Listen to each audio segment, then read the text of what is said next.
Tous les 6 mois, même parfois tous les mois, on a le droit à plein de nouveaux joujoux high-tech. C'est trop bien, mais parfois c'est surtout une technique commerciale pour dire « Hey, coucou, j'ai sorti un nouveau smartphone, vous m'avez pas oublié, hein ?» La différence avec le précédent, il y a des nouveaux coloris, mais parfois il y a des petites choses intéressantes qui peuvent sortir. Dans cette vidéo, on va tester le nouvel iPad 2020 et on va essayer de déterminer si un photographe loisir ou professionnel pourra éditer ses photos d'une manière convenable. En ce qui me concerne, j'édite mes photos sur un ordinateur portable. Ça, c'est le Surface Book 2. C'est génial, t'as un écran qui se détache, t'as un stylet, c'est top. Est-ce que un petit iPad, moins puissant, moins cher, va réussir à me charmer? J'ai quelques doutes. Ce qui change avec ce nouvel iPad, c'est surtout la puissance. Il y a même un capteur à l'arrière pour utiliser des applications en réalité augmentée. Est-ce que j'en ai besoin? Non. Mais je peux le faire. Mais selon moi, la vraie innovation de cette année chez Apple, c'est ce clavier. C'est incroyable. C'est vraiment un clavier mécanique. T'as l'impression de taper sur un ordinateur. Le trackpad, tu vas vers le haut, tu retournes au menu, tu vas sur le côté, tu arrives sur tes applications précédentes, et je pense même que pour les étudiants qui prennent des notes en cours, ça peut clairement remplacer un ordinateur, et surtout ça vous coûtera moins cher qu'un MacBook à 2000 balles. J'ai fait le choix de prendre le petit format. Pourquoi? Parce qu'en général, j'édite mes photos en rentrant le soir après une grande journée d'escapade photographique. Et quand tu es en voyage, t'as pas forcément envie de t'encombrer avec un énorme ordinateur dans ton sac. Maintenant la question c'est, est-ce que je vais pouvoir emmener mon iPad à la place de mon ordinateur? Ok, pour répondre à cette question, je vous ai sélectionné deux applications, Lightroom et Photoshop, les indispensables. Et oui, à l'intérieur de ce petit truc, il y a Lightroom et Photoshop. Après, est-ce que ça va être aussi ergonomique que sur un ordinateur? Est-ce que ça va être aussi fluide? Est-ce que la qualité sera au rendez-vous? Pour répondre à cette question, il n'y a plus qu'à essayer. On essaye? Bon alors, ce clavier est vachement bien, mais je peux pas le mettre à plat, sinon j'ai l'air d'un con. Donc je vais devoir l'enlever et le poser sur sa pochette. Est-ce que ce petit surplus est gênant sans la pochette?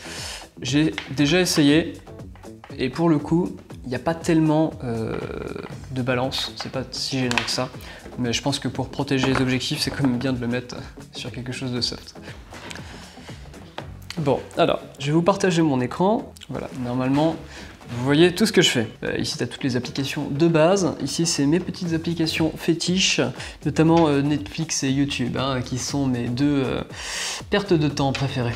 On va commencer par Lightroom et on va essayer avec cette photo que j'ai prise avec mon ami Quentin dans un petit chalet paumé au milieu de la montagne en Suisse, et j'aimerais bien lui donner un petit côté un peu granulé, un peu ancienne photo.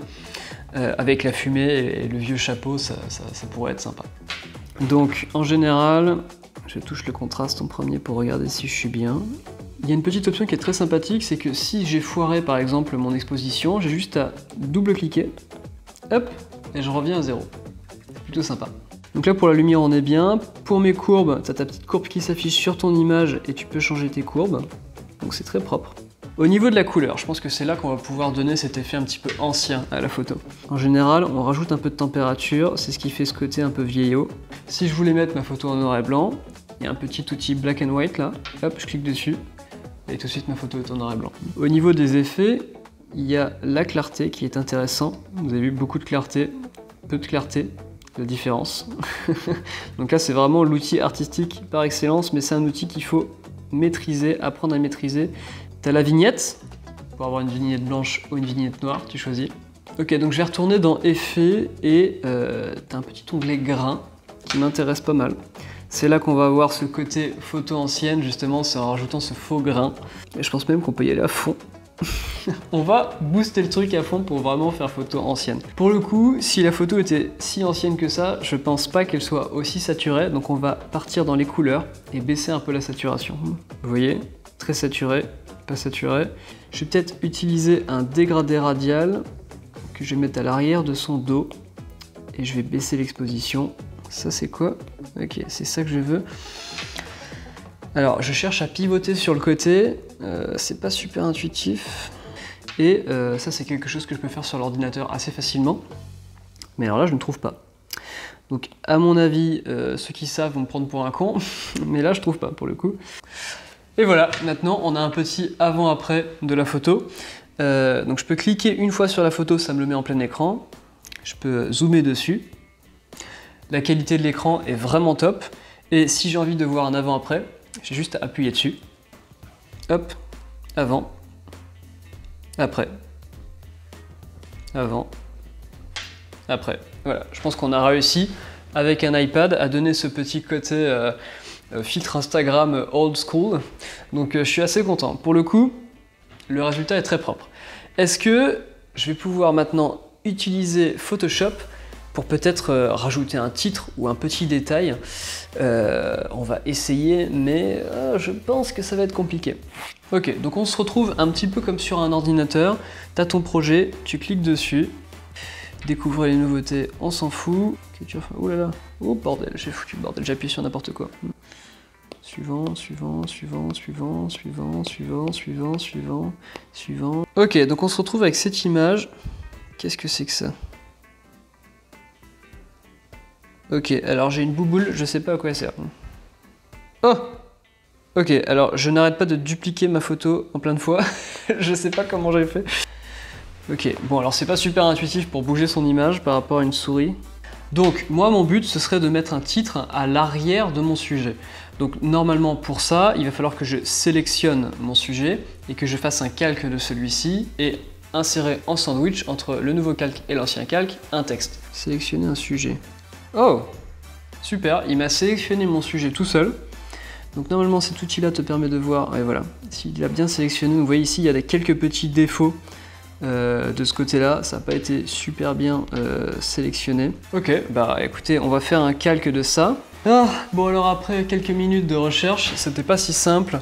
Donc là ça te le sélectionne vachement bien pour une première fois, il y a quelques défauts, mais si je veux enlever les défauts, c'est pareil que sur l'ordinateur. Hop, j'appuie là-dessus, je prends mon pinceau et j'efface. Donc c'est top, ça me permet vraiment dans le détail avec le stylo d'effacer tous les contours. Donc ça c'est vraiment bien. Donc là tu fais copier le calque, coller. Je vais écrire une connerie. Hop, sauvage. Donc je peux faire une différence. Hop, nickel. Ok, j'ai réussi à incruster un titre derrière mon sujet. Hein, vous voyez, c'est ce petit effet là qui est recherché, c'est qu'ils partent derrière le chapeau. Et voilà, maintenant vous avez vu, je peux hop, faire disparaître mon titre derrière mon sujet. Mais bon, comme ça me permet de tester si Photoshop est facile d'utilisation ou pas. On va commencer par les points positifs. L'écran est vraiment top, tu vois vraiment la qualité de tes photos et ça c'est vraiment génial. Tu as une super luminosité. La taille, pour le coup je suis très content de la taille. Je pensais que ça allait être un peu petit, mais finalement c'est largement suffisant. Ça fait la taille de ma main à peu près. Bon après j'ai des grandes mains mais c'est un peu plus grand que ma main. Le stylet, alors ça j'ai déjà eu cette expérience là avec mon ordinateur, mais avoir un stylet pour Lightroom et Photoshop c'est génial. Tu peux vraiment sélectionner ce que tu as envie, mettre en avant ce que tu veux. Ah, tu t'allumes toi. Je t'ai pas demandé de t'allumer. Oh! Alors je viens de découvrir une nouvelle option en direct. Regardez, quand l'écran est éteint, si j'ai mon stylet et que je tape dessus 2 fois, je peux prendre des notes. Ok, autre point positif qui n'était pas censé être là, c'est vachement bien. Et comme autre point positif, je pense que Lightroom est vraiment efficace. Pour le coup, j'ai retrouvé exactement les mêmes outils que sur un ordinateur.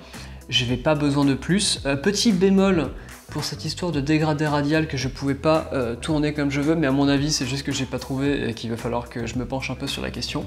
Pour les côtés négatifs, je dirais que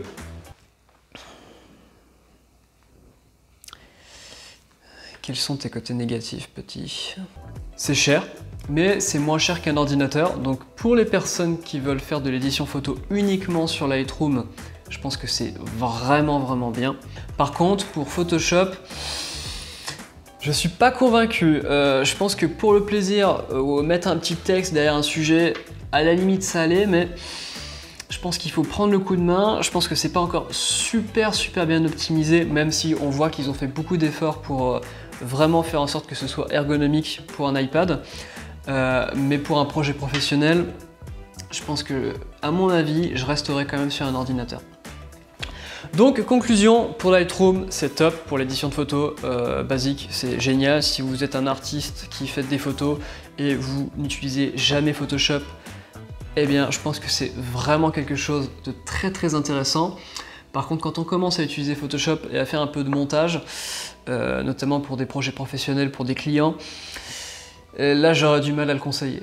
Donc vraiment, super outil. Je pense que dans les futures vidéos où on va faire de la photo et qu'on va faire un peu d'édition sur Lightroom, je prendrai que ça, parce que pour le coup, c'est petit, ça se met dans un sac, et c'est vraiment bien. Est-ce que je vais pouvoir partir en voyage avec et laisser mon ordinateur chez moi?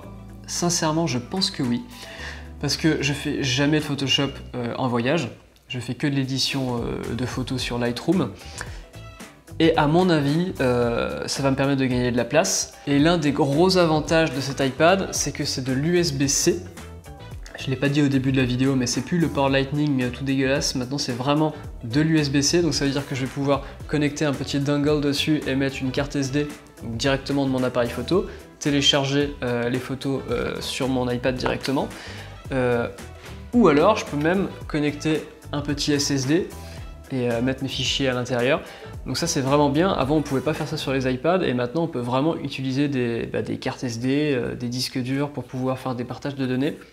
Ça c'est un gros point positif. Donc c'est un grand oui. Voilà, j'espère que ce petit test vous aura plu et on reverra ce petit iPad pour quelques formats sympathiques. Ok.